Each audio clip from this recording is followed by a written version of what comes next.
Greetings from Tinnabar.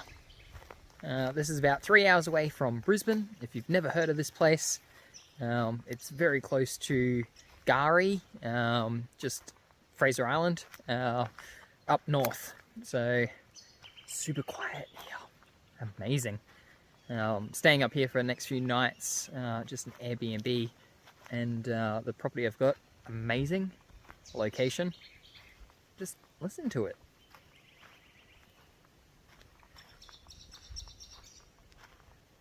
Crazy. I'll enjoy the peacefulness here, and the location is amazing. Nice relaxing location for me and my wife and my dog. And the property does have solar, so we're making use of that during the day. And it seems to be a 5 kilowatt solar system. So what we're doing is charging during the day and then stopping the charge in the evening so that our host isn't charged for any consumption from the grid while we charge our car.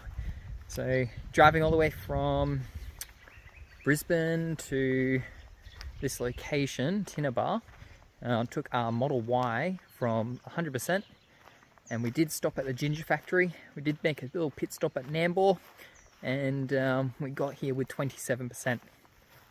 So I'd say that's more than enough range for just a rear wheel drive Model Y, leaving our place in Brisbane to get all the way up here and plugging into a normal 10 amp socket, charging the car slowly.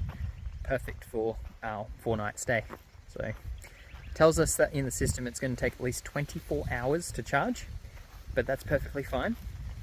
And we won't need to use any public chargers to get all the way on the way back to Brisbane when we're finished up here. Check out those views.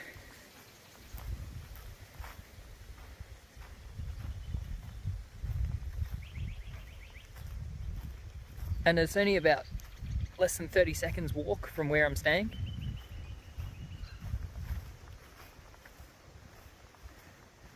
Especially someone that lives in the built-up suburban area of Brisbane, this is completely different. So if you're looking at a really awesome place to stay, Tinnabar is a different location. Very quiet place. You can see over here the boat ramp, public boat ramp for Tinnabar. Tide's out at the moment, but I've only seen probably 3 or 4 people bike riding around the area in the last 3 hours that I've been here. So it's definitely not a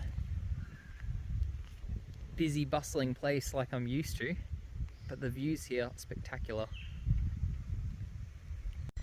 So moral of the story that I'm just putting out here is that if you have an electric car and you want to go a little bit further away from the city, the CBD area, especially if you're in Brisbane, you can quite easily get to your destination where you are. And if you're doing what I'm doing, like staying a few nights up at the Airbnb, just relaxing, getting away from everything, then this is a no-brainer. You know, some people will be like, I'm not sure about driving, you got to plan all the charging, do all that. And guess what? If you can find a property that will allow you to use a normal 10 amp socket to charge your car, there's not much planning to go with that. You know, because we're going to be relaxing, there's a lot of wine consumption, there's very minimal driving. Nothing really too scarce. You know, got the local payphone, sorry, free phone behind me. And switch the camera around. So that property down the end there, that's the one we're staying at. And you can see, yep, there's solar panels at the top there. There's a rainwater tank on there. I've got to say, very efficient. I've seen a date stamp of the install on that solar, middle of 2023. So great to see Airbnb hosts that have properties looking into adding solar to minimize their overall costs. Need to see more of that happening.